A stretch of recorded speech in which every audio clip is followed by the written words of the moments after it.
Hi అండి. Welcome to my channel Sri trends. ఆకులతో ఆరోగ్యం ఏంటని చూస్తున్నారా? ఆకుకూరలు చాలా మేలు చేస్తాయండి. ప్రతి ఇంట్లో రోజు ఒక ఆకుకూర వండుకొని తింటే ఆ ఇంటిల్లిపాది చాలా ఆరోగ్యంగా ఉంటారనమాట. కొన్ని పల్లీలు తీసుకొని ఇట్లా దోరగా వేపించి పక్కన పెట్టుకోవాలి. మనం రోజు ఆకుకూరలు కడుక్కొని, వండుకొని చేయలేం కదండీ! అందుకని వారానికి 2 సార్లో, 3 సార్లో ఇట్లా కలగలుపు ఆకుకూరలతో పచ్చడి చేసుకొని పక్కన పెట్టుకుంటే మనకి రోజు ఆకుకూరతో తిన్నట్లే ఉంటుందనమాట. ఇట్లా నేను తీసుకున్న ఆకుకూరల్లోకి తగినన్ని పచ్చిమిరపకాయలు నేనిట్లా లైట్‌గా మగ్గబెట్టుకున్నానండి. బాగా వేగిపోకూడదు. వేగిపోతే మాత్రం మనకి టేస్ట్ ఉండదు. ఏదైనా సరే ఆకుకూరలు గూడా ఇంతేనండి. కొంచెం మగ్గాలి అంతేగాని బాగా వేపేసుకోకూడదు. కొంచెం మగ్గితే తీసి పక్కన పెట్టేసుకోవటమేనండి. ఇది పుదీనా అండి. పుదీనా బ్లడ్ ప్యూరిఫికేషన్‌కి బాగా ఉపయోగపడుతుంది. లేడీస్‌కి చాలా మంచిదనమాట. అలాగే పీచు పదార్థం గూడా ఎక్కువ ఉంటుంది. మనకి ఎక్కువ నూనె ఏం పట్టదండి. కొంచెం ఆకుల్ని ఇట్లా వేపుకోవటానికి కొంచెం వేసుకుంటే సరిపోతుందనమాట. ఇది కొత్తిమీర. కళ్ళకు మంచిది. ఏ విటమిన్ బాగా ఉంటదని చాలామంది చెప్తారు. మీరు వింటున్నారు కదా! అలాగే కొంచెం మగ్గపెట్టేసుకొని దీన్ని గూడా పక్కన పెట్టేసుకుందాం. పుదీనా గానీ, కొత్తిమీర గానీ మంచి ఫ్లేవర్ సువాసన వస్తా ఉంటాయి గదా! అందుకనే మనం ఏ ఆకుకూరలైనా సరే అండి ఎక్కువ మగ్గపెట్టేసేస్తే వాటిలో ఉన్న విటమిన్స్ అన్నీ ఎవాపరేట్ అయిపోతాయన్నమాట. అందుకని మనం ఎక్కువగా మగ్గపెట్టేయటం గానీ, వేపుకోవటం గానీ చేయకూడదు. ఇది పాలకూరండి. శుభ్రంగా కడిగి పెట్టుకున్న పాలకూరని ఇట్లా కొంచెం మగ్గపెట్టుకొని పక్కకు తీసేసుకుంటే దీంట్లో ఉన్న విటమిన్స్ అన్నీ అలాగే ఉంటాయి. పాలకూర మీకు తెలుసు కదా! కాల్షియం ఎక్కువగా ఉంటుంది. ఇది గూడా మనకి మంచిదనమాట ఎముకలకి. ఇది చుక్కకూరండి. చుక్కకూరను కూడా సి విటమిన్ ఎక్కువ ఉంటుంది. ఇట్లానే మగ్గపెట్టుకొని మనం తీసి పక్కన పెట్టుకుందాం.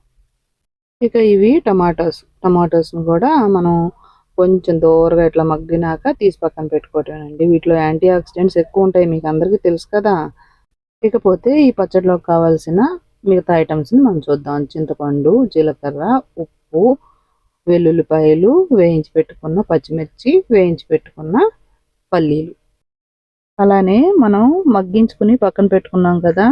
టమాటోలు, కొత్తిమీర, అలాగే పుదీనా, ఇదొచ్చి చుక్కకూర, పాలకూర. నా దగ్గరైతే ఇవే ఉన్నాయండి. వీటిని నేను ఇట్లా మగ్గించుకొని పక్కన పెట్టుకున్నా. తోటకూర వేసుకోవచ్చు, అలాగే మునగాకు వేసుకోవచ్చు. ఉంటే అవి కూడా ట్రై చేయండి. ఇట్లా మనం ఈ ఇంగ్రీడియెంట్స్ అన్నిటిని మిక్సీ జార్ తీసుకొని 1 బై 1 ఇట్లా యాడ్ చేసేసుకొని మెత్తగా పేస్ట్ లాగా మాత్రం పట్టొద్దు. ఊరికనే బరకగా కొంచెం ఇదిగో చూసారా ఇట్లా అన్నమాట బరకగా ఉండేటట్లే పట్టుకొని ఉడికించిన టమాటాలను కూడా యాడ్ చేసేసుకొని వీటిని కూడా కొంచెం ఊరికనే ఒకసారి అట్లా మెదుపుకుంటే సరిపోతుందండి. ఇదిగోండి ఈ మిశ్రమాన్ని తీసి మనం పక్కన పెట్టేసేసుకొని ఉడికించిన ఆకుకూరలు కూడా ఒక్కొక్క దానిగా యాడ్ చేసేసుకొని వీటిని కూడా బాగా మెత్తగా పేస్ట్ లాగా కాకుండా కొంచెం బరకగా కచ్చాపచ్చాగా ఉండేటట్లే మనం మిక్సీ పట్టుకోవాలి. ఇలా వారంలో 2 సార్లు చేసి పెట్టుకుంటే ఎలానా అని అనుకుంటున్నారా? సోమవారం ఇలా ఒక్కసారి పచ్చడి చేసుకుంటే బుధవారం వరకి పనికొస్తుందండి. అలాగే బుధవారం మళ్ళా ఈవినింగ్ చేసుకుంటే శనివారం వరకి పనికొస్తుంది. అలా రోజు మనం మొదటి ముద్దలో కొంచెం నెయ్యి వేసుకొని తింటే మనకి పుష్కలంగా ఆకుకూరలు తిన్నట్టే ఫీల్ అవుతామనమాట. కొంచెం టేస్ట్‌గా కూడా ఉంటుంది మొదటి ముద్దలోకి.